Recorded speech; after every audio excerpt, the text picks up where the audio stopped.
மனிதன் எருசலேமிலிருந்து எரிகோவுக்கு பயணம் செய்தான். தனியாக அமைதியான பாதையில் அந்த நேரத்தில் திடீரென கள்வர்கள் அவனை சூழ்ந்தனர். அவனை அடித்து அவனிடம் இருந்த அனைத்தையும் பறித்து இறப்பின் விளிம்பில் அவனை விட்டுச் சென்றனர். அவன் பாதையில் கிடந்தான். உயிரிருந்தும் உதவி இல்லாமல் யாராவது வருவார்களா என்று காத்திருந்தான்.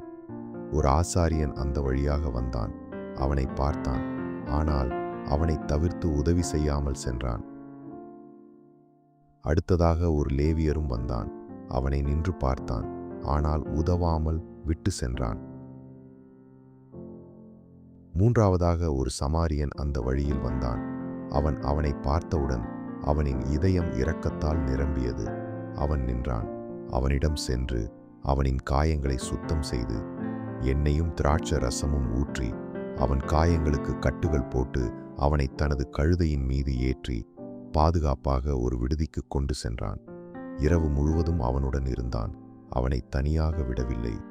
அடுத்த நாள் விடுதி உரிமையாளரிடம் பணம் கொடுத்து, அவனை கவனியுங்கள், மேலும் செலவு இருந்தால் நான் திரும்பி வந்து தருவேன் என்றான்.